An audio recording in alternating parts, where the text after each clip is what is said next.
Creamline Cool Smashers, mas umiinit ang kanilang laban pagdating sa third set. Ito na ba ang kanilang final na labanan? Farm Fresh Foxes, talagang nahihirapan sila mag-adjust. Kyle Negrito, sobrang ganda talaga ng services niya. Grabe, tusok na tusok at hindi nga to makuha-kuha ni Caitlyn Biray. Lalo't lahat ng players nga ng Creamline Cool Smashers ay nagtatrabaho. Pero dito nga sa kabila, mukhang si Trisha Tubo lamang ang talagang gumagalaw. Naka-double digits na nga rin si Tubo at itong si Michelle gumabaw. Grabe nga ang kanilang palitan rin. Ang mga opposite hitter natin ay kapwa ayaw talagang magpakabog. Pero syempre, iba ang Creamline. Narito nga, nag-cheer nga ang kanilang mga star player na iba na kung saan ay hindi nga nakapaglaro. Bernadette Fons na sa beach volleyball, eto nga si Tots Carlos ay meron pa atang iniindang injury at gayon din itong si Bea De Leon.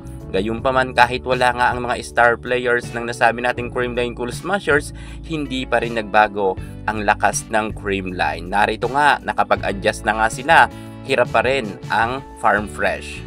Speaking sa hirap na hirap ang Farm Fresh Foxes, 7 na nga ang kalamangan ng Creamline Cool Smashers. Mainit ang CCS. Alyssa Valdez, ayaw talaga magpakabog sa nasabi nating mga spikers ng Farm Fresh. Kahit nga sinabi nila na laos na si Alyssa Valdez at mahina na, pero kitang-kita naman natin na talagang bumibira pa rin si Alyssa Valdez.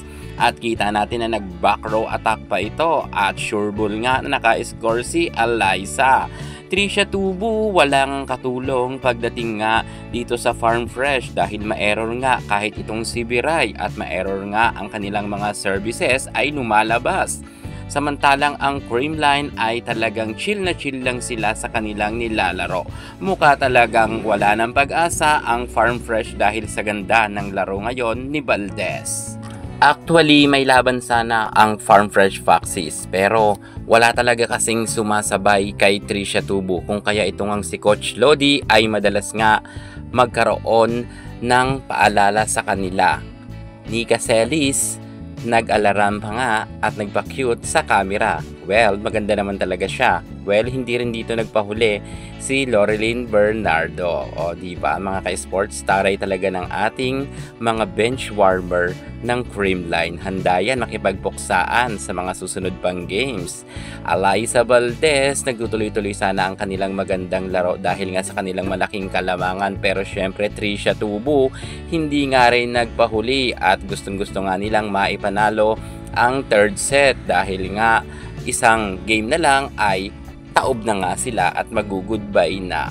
Well, okay na okay sana ang Farm Fresh pero medyo kasi itong si Coach Lodi ay late niya na nga naipasok si Rachel and Dakis. Sayang talaga kay Dakis, kung maaga-aga sana itong ipinapasok, baka may chance pa talaga silang mapataob ang Creamline dahil kita naman natin na medyo nag-iba nga ang game ng ipinasok itong si Dakis. Ang dating natatambakan na Farm Fresh ngayon ay 3 na lang ang kalamangan ng Creamline. Kung kaya nga dito ay nabahala na rin itong si Coach Sherwin Meneses dahil kanina ay natatambakan nila ang Farm Fresh. Well, pagdating nga sa third set ay dumidikit na itong Farm Fresh kung kaya napa-time out na nga itong si Coach Meneses.